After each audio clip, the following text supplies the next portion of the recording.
Ganjaris terciduk, duit rakyat dipakai kampanye terselubung.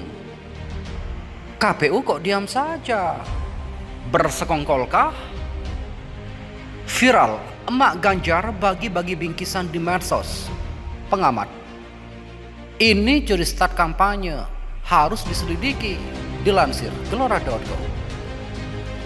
Sebuah video yang menunjukkan pembagian bingkisan oleh sejumlah ibu-ibu yang menyebut diri sebagai emak Ganjar viral di media sosial. Terdapat pihak yang menilai ini sebagai curi start kampanye.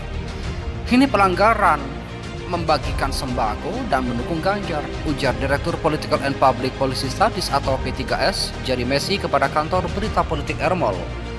Video berdurasi 2 menit itu memperlihatkan beberapa ibu-ibu datang ke rumah warga sembari mengatakan, "Ini Pak Ganjar Pranowo calon presiden 2024," dan membagikan kalender dan bingkisan berisi sembako seperti minyak goreng. Ini curi start kampanye. Siapa penyedia logistik? Harus diselidiki, tutur Jerry yang juga melihat video tersebut. Lebih lanjut, Dokter Ilmu Komunikasi Politik lulusan American Global University ini memandang perlu bagi penyelenggara pemilu untuk menindak kejadian tersebut. KPU harus tegas dan mengusut kasus ini, bahkan Ganjar harus dipanggil. Demikian Jerry menambahkan. Sementara itu kritik jika sistem pemilu cuma coblos partai. Mardani PKS, oligarki bercokol di parpol, elit bisa semena-mena.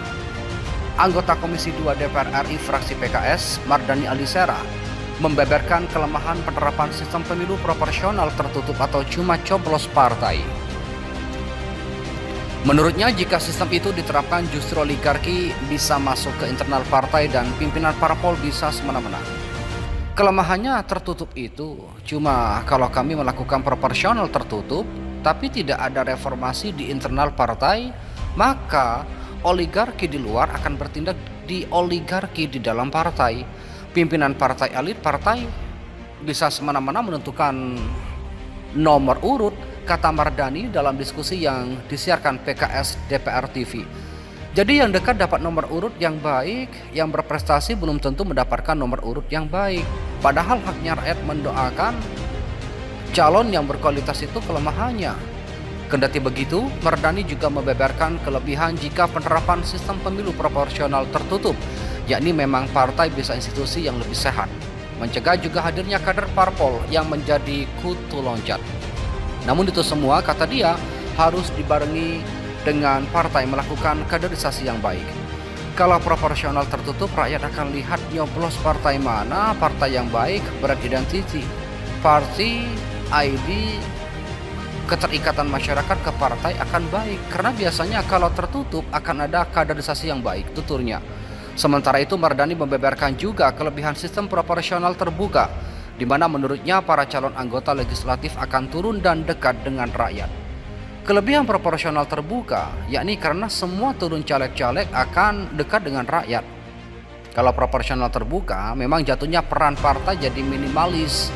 Dia hanya jadi manajer atau jadi koordinator. Padahal kalau kita mau sehat partainya, juga harus sehat, harus ideologi, harus kuat. Kaderisasinya harus punya prinsip yang ya itu agak susah bisa dioptimalkan ketika proporsional terbuka. Berikut tanggapan dari warganet. Nah, ini yang nggak boleh, bagi-bagi bingkisan ke warga, door to door, agar pilih Ganjar. Komentar warganet Zola, Papa Zola 2. Mereka mah bebas, timpal warganet Ahmad Ridwan. Mohon kepada pihak terkait, pihak berwajib dan pihak yang bersangkutan untuk mengklarifikasi kebenaran berita ini. Kami hanya melansir dan memberitakan, Andalah yang memutuskan.